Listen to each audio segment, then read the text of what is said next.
Welcome to Frankly Speaking, the podcast on responsible business by Frank Bold, the European Public Interest Law Firm. I'm Richard Howitt, and after many years of leading debates about responsible business issues inside the European Parliament, I lead our discussions about the latest developments in corporate sustainability, sustainable finance, business and human rights. Today, can investors really make a difference in driving up social standards in companies and their supply chains? For nearly 10 years, an investor coalition has sought to do just that, the platform Living Wage Financials. Now a group of 22 investors representing 7 trillion euros of assets under management. The platform includes such names as ABN AMRO, Alliance Global Investors, AXA, ING, NN Group, and Robeco.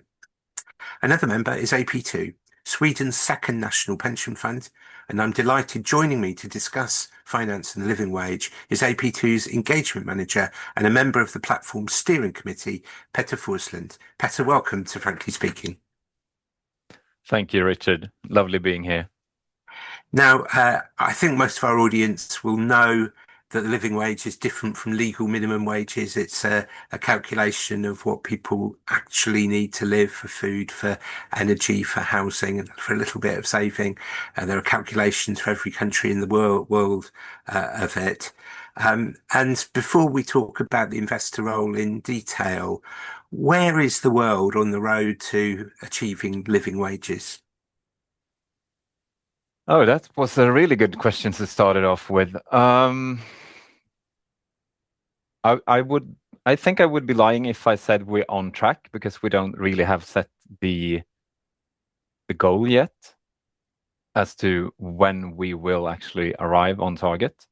But I still think I might want to use actually the term on track, because I think we've gained momentum at an exponential rate, really, during the last couple of years. With the ILO definition, as we're speaking, the Second World Social Summit in Qatar, where we actually have living wages as part of the political declaration, and more companies kind of realizing that, hey, this is a pretty straightforward and usable way to increase our impact on social issues, and in a way that actually our owners, aka investors, understand. So yeah, on track, but we don't really know when we will get there as of now. And it is one of the things which is measurable and specific. You can have arguments about the exact valuations, but accept it's the Global Living Wage Coalition does them, and if you accept that essentially they're doing a good job, it is something that, in contrast to other social standards, it's clear you're either above the threshold or you're below the threshold. Now, I think a lot of our listeners won't have heard of the platform Living Wage Financials. So give us a bit of an introduction to who you are, what you do, and why it is that investors are trying to take a leading role in this field.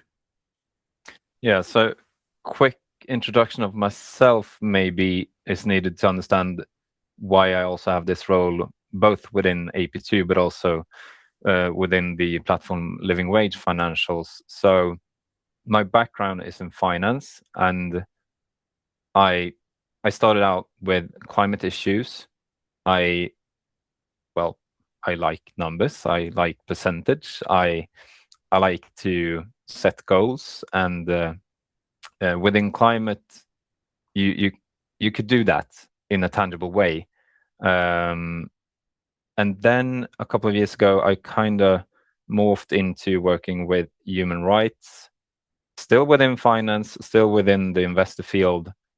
And I was kind of perplexed about, number one, just how complex social issues are, and two, that there was no real KPI or target that, at least in my view, was translatable in a way so that asset managers, and now I'm not speaking about human rights specialists or ESG specialists, asset managers, could actually grasp and kind of own the process of increasing the impact, the positive impact on social issues within the investee companies.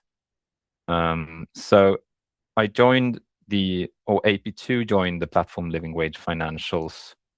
I think it's 4 or maybe 5 years ago. The platform is close to 10 years now. It's primarily a Dutch initiative, but now we have investors from all over Europe. We have more than 7 trillion euros in assets under management collectively. And we engage companies primarily within the textiles, but also the food and agri-retail sectors. All in all, it's 50 companies, if I'm not mistaken. And well, we try to run a pretty kind of open source type of ship. So we base our methodologies on the UNGPs, but then we do some tweaks to get to the core of living wages or living incomes where that's applicable. And from our perspective, it's really important to not only focus on the number. I mean, the number itself that represents, have you reached the threshold of paying a living wage? It can't be that the number is the goal, because you also have all other issues behind paying a living wage. For example, freedom of association, collective bargaining, and so on. So we try to, and this might sound a bit counterintuitive, we try to be straightforward and focus on the number without losing the bigger picture in the companies we engage. And I'd like to come back to that in a few moments, but I think it's important for the investment community that's listening to this. Why is it investors should do this? Very simply. Quite simply, it's a number. So you can actually set a target. You can ask the company which you engage to disclose their wages, and then you can track the progress on closing the living wage gap. And you can measure the progress, which to some extent has not been the case with social issues so far. Okay, not at scale, at least. A very simple answer. Now, you have a benchmark, and in your annual reports each year, you name companies at different levels of compliance or respect, whatever word you want to use. I do notice you don't call companies poor or non-compliant. Your lowest benchmark is embryonic, and the one above that is developing. So no company gets a bad word associated with them. But it is interesting in your benchmarking on Clothing, Gap, and Prada. Very big names are in the bottom, embryonic bench group. In the food sector, Carlsberg and Kraft Heinz in the bottom embryonic sector. So you don't mince your words where you feel that companies are not doing as well as they could be. But tell me a bit about how that benchmark works, and does it incentivize those companies that are nearer the bottom to change? I would like to believe it does, and I mean, our approach has never been to name and shame, really, even though we are public with where are they on the scale. And of course, one can kind of conclude that embryonic, it's probably not as good as being advanced. So yes, we are pretty open about, like, where are they on the scale. But I mean, we do understand that some companies have had targets with regards to wage setting, freedom of association, and human rights in general for many years. Others don't. Maybe they have focused entirely on climate or biodiversity or deforestation or any other pressing issues that face their company or sector. So from our point of view, we also want to be able to include new companies in the benchmark. And if the first thing you meet as a new company in a benchmark where you're supposed to talk to your investors is that you're labeled as super bad, or I mean, it doesn't really set the scene for fruitful conversation, really. So yeah, it's more like nudging. We want to nudge the companies to go in a positive direction, and I think this goes hand in hand with the overall just kind of open source with our methodologies. Every company can see why have they scored the way they have, what is needed to improve. So it's not really us just ringing them up saying, "Hey, you're bad, improve, bye." It's more structured than that. Okay, but can I ask you about the ringing them up bit of this? Yeah. Because in the sustainability field, when we look at the role of investors, it's engagement that we're talking about, and so much of the discussion that goes on is about how investors engage with companies and use the detailed discussions that take place in investor calls and investor conferences to really understand the sustainability challenges and to help the company understand where an investor wants the company to go. And there are lots of people, like I'd include you amongst them, who are really passionate in the investment field that are doing this day in, day out. Can you give us a bit of an insight into that engagement, not at a sort of theoretical what you do and when, but what do you say to companies? What are the sorts of things they say back to you? And just give us an insight of how that engagement works. Well, first of all, I think it's for any engagement, you have to kind of try to paint your own picture of the company. So doing proper desktop analysis, trying to understand not only the company, but also the country where it's located, where are the company suppliers, what else do they have in scope right now?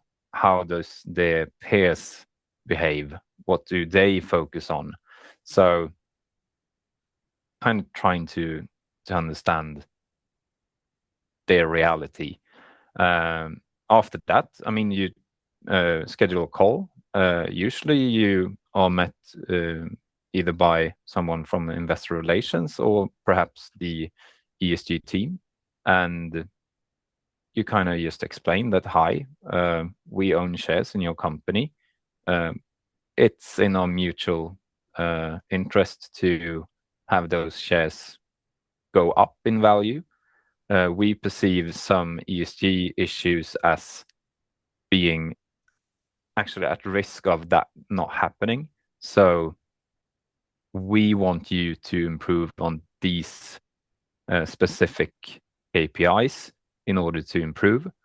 And then, I mean, what you kind of get from an engagement that you don't get just from the desktop analysis and reading all the reports is also a conversation about what are you not doing and why aren't you doing it? Because if every company would fill their reports with things they aren't doing, then the reports would just go on forever. And so it's more like you get to know the company, you talk about setting priorities, and then you try to steer those priorities to align with your own values, really.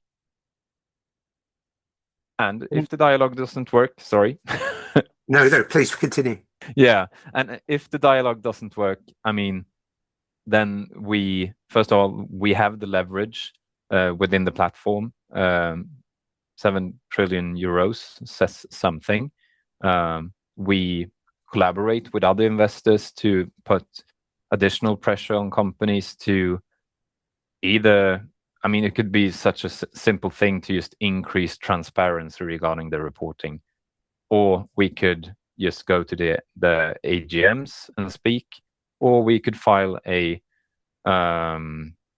investor letter to the board.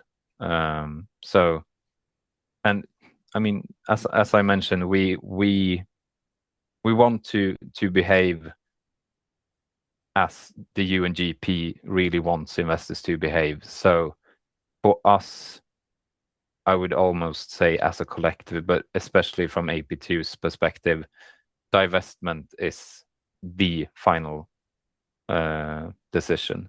So if everything else fails, then divestment is the only option. Now, can I come back to what you said at the beginning about being on track?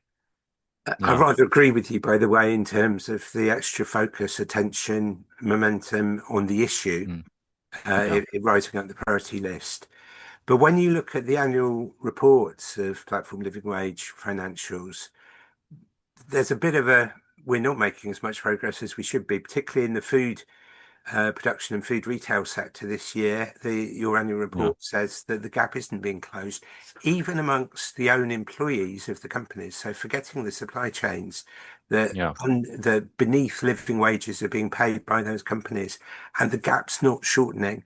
Now that's quite a concerning finding, It is. despite all of the extra good noise that's around.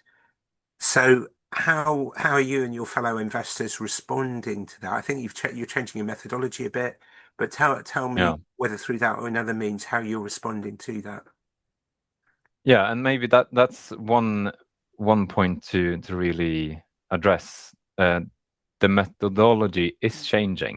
So not every year, but usually at least every 2 years or 3 years, we actually kind of increase the difficulty of the methodology to make the questions more direct. You have to be more specific in the way you report on progress in order to attain points. So, with that being said, I mean, even though you, from a scoring perspective, may not see progress, it could be a shift just due to the fact that the methodology has actually kind of become harder to get points from. But we also know that things moves in waves. So I mean, last couple of years have been kind of problematic, really. If you just get in the helicopter and see things from a broader perspective, you have the interest rate crisis, you have the war in Ukraine, you have Israel Palestine, you have, I mean, there's just so much going on, and one could mention a certain precedent over in the West as well. So, I mean, not seeing progress every year doesn't mean there's no progress there, really. Is I think a perspective that's shared by most of my colleagues. Now, earlier you talked about what goes behind and beneath the living wage that then can create the living wage, and you talked about collective bargaining and freedom of association. And I see that AP2 as well has joined another investor network, the Labour Rights Investor Network, specifically to champion Correct. that. And when I hear and see that, as someone who's been involved in the whole idea of simplification and harmonisation in sustainability over many, many years, it slightly frightens me because people like you are very, very busy people, and you can't afford to be part of numerous different initiatives. And there's a wide range of social standards.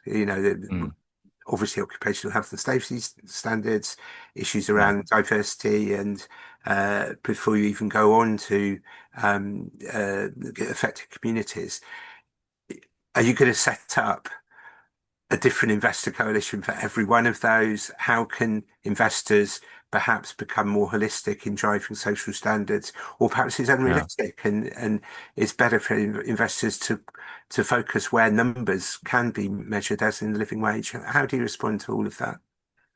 Yeah, I mean, to kind of just comment on the Labour Rights Investor Network, I think seeing how CVC, the organization behind LRIN, is basically just a coalition of different global unions and well, union NGOs and so forth. And that's really like a piece of the puzzle that has been missing from our point of view, seeing how we want to streamline and collaborate across different parts of the industry. And I think, I mean, you have the global union, and you don't really get to hear the voices from the factory floor really as an investor. And this kind of leads me into something else I've been tinkering with on the side, is actual social audits, because many investors and other NGOs, they kind of say, well, social auditing is flawed. You can't trust the social auditing processes. And then I thought, well, okay, so which parts of it is flawed then? And then many concluded, well, we don't get like the proper factory floor perspective due to this reason, and this reason. I'm not going to go into detail. So then we can't trust it. And then I simply asked colleagues, well, have anyone really engaged with the standard setters on which the social auditing rests? And the short answer was just no. And so we started engaging with standard setters and auditing firms to kind of increase our understanding of how does it work, what can be changed. And we also expressed our concern that many in the industry see the process itself as being flawed. And that's not a recipe for long-term success, really. And so we kind of tried to go that route, whilst at the same time, through, for example, the LRIN collaboration, also speak directly to unions. So yeah, long and fussy answer to to a question, but I remember a former officer of the International Trade Union Confederation, the ITUC, saying to me, social auditing is a complete waste of time. Just give us freedom of association, just give us collective bargaining, is what he said. And you can see from a trade union point of view why they would argue that. There clearly are flaws in social auditing. You and I know that. But a bit of complementary, a bit of everything probably is the right answer as we try to struggle through this difficult world.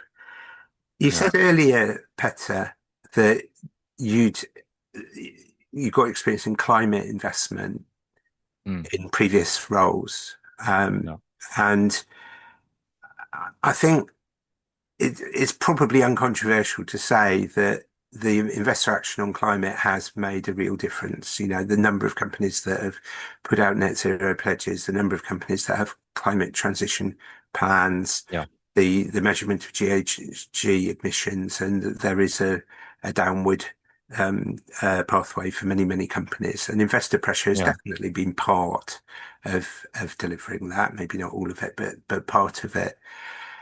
In the social world, it's much less clear that there's improvement. And I just wonder, from your experience working in climate in the past, do you see that transferring into social? There's a time lag, but we're going to get there on social, and we're going to see that nudging, as you call it, really beginning to make a visible difference as far as respect for social standards is concerned. Yeah, and in my mind, at least, it may not resonate with everyone, but in my mind, I mean, the investor role with regards to social issues, maybe it can't be all encompassing and covering every nook and cranny of social issues, simply because, I mean, I'm based in Gothenburg in Sweden. I don't have direct access to not even the unions in some parts of the world. I can't go everywhere and look at everything. And that's me as actually someone working with sustainability issues, let alone asset managers. So just as I mentioned earlier, just like climate issue was kind of embraced by the investors, and to a large extent, thanks to it being kind of simplified in a way, in a numerical exercise where you have a trajectory. And then, of course, you have all these other questions popping out of that. But seeing how we haven't even had that kind of trajectory or something to just guide you through working on social issues from an investor perspective, um, I'm not surprised that we haven't seen progress at scale, really, to be quite honest. But I think living wages and living incomes, it's a fit for purpose tool for investors. It's not gonna cover everything again, but I don't. I'm not delusional. I don't think it's going to solve everything, but it's going to help a lot. Can I ask you an EU bubble question? I don't know Yeah. how far you're following the revision and simplifications of the European Sustainability Reporting Standards, ESRS, for Yes. companies to undertake their corporate sustainability reporting directive, CSRD reporting. He says that all Mm, very quickly. We all know it's very controversial, but there's one mm, aspect in the standards, the ESRS, which yeah. in the draft said adequate wages, and there's been Mm, quite a hot debate about whether that's a good definition, because yeah. adequate wages for outside of the European Union is being defined as minimum living wages. Yeah. Correction, minimum legal wages, Yeah. not living wages. Have you been following that? What's your perspective on all of it? Yeah, and we also we have submitted our comments both from AP2 but also from the platform's perspective. And I mean the issue is really that uh, the term adequate wage in a EU context, it means something. It roughly translates to a living wage within the EU context. Outside of the EU, it's just translated to pay a minimum wage. So there's just this void between what companies are expected to do within the EU and outside of it, even though we see that the most pressing issues is actually outside of the EU. So from our perspective, it does not make sense. It's discriminatory to workers outside of the EU, and yeah, it just needs mending. It can be fixed. In the last part of the discussion today, Petter, I'd like to ask you a couple of broader questions. You're there, you are paying the wages, second largest pension fund paying the incomes, I should say, of retirees in Sweden. You have your fiduciary duty to them in what you do. And you've been aware that there's been this whole hot debate again around the world about whether fiduciary duty does include sustainability or doesn't. And it's become a very Uh, political issue. That yeah, Where does Sweden stand on that? How has that debate gone in Sweden? I mean, we're a part of the world, so of course we we hear everyone, and I think it's more like mumblings in the street and mumblings in the office rather than actual changes to things. Um, from AP2's perspective, we have a dual mandate. We should deliver we should deliver additional funds to the pension system, whilst at the same time doing it in a sustainable manner. And from our perspective, those two really shouldn't clash if you have a long-term perspective. We have a 30-year horizon for our investments, and I mean, in 30 years, we will be in 2055. So we should already be net zero. And how the political landscape has evolved during the last 10, 15 years, in part due to inequality, we don't see that as being, if that continues, we don't see that as being beneficial to shareholder values. And that would actually be negative for our returns. So yeah, there's no clash between being sustainable and delivering values. There's a good few investors I could name who would be really happy to think that they're only subject to mumblings because the noise is a bit louder in some other countries. Yeah. And finally, on this podcast, we often talk about the pathway to a sustainable financial system. That those are the objectives that UNEP and other UN agencies have set, and that capital itself is transforming and will get to a point where the whole financial system is incentivizing sustainability and is itself sustainable. Yeah. In that very big picture way, where do you think we are on the pathway? How far are we along it? What needs to happen next? Well, I mean, from a climate perspective, it's already trickling along pretty nicely. Renewables is in most cases a more viable and cheaper alternative to fossil fuels. You will have some legislative backlashes and technological hurdles to overcome. From a social point of view, I mean, since we're talking about living wages, it has been estimated that paying a living wage globally would increase global GDP annually with 4.6 trillion US dollars. For reference, global GDP last year was 110 trillion US dollars, so that would be a annual increase of like 4.2% added global GDP, paying a living wage. So that's not bad. It's rather good, actually.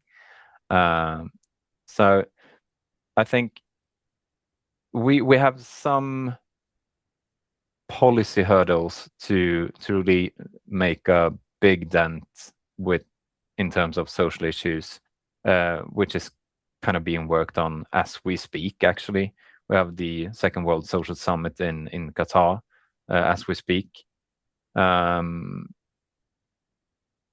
think, I mean, if countries really want to live up to the UN SDGs, and if they want to utilize the financial sector in achieving those goals, then I think, fingers crossed, we could see a much broader push for living wages before 2030, and that's 4 years away.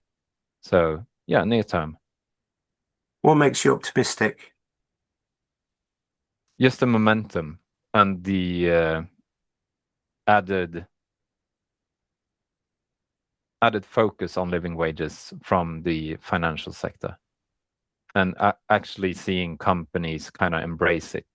They see that the numbers, they work out, and also you can kind of pat yourself on the back and say, well, we actually did something that can be measured and tracked. So yeah.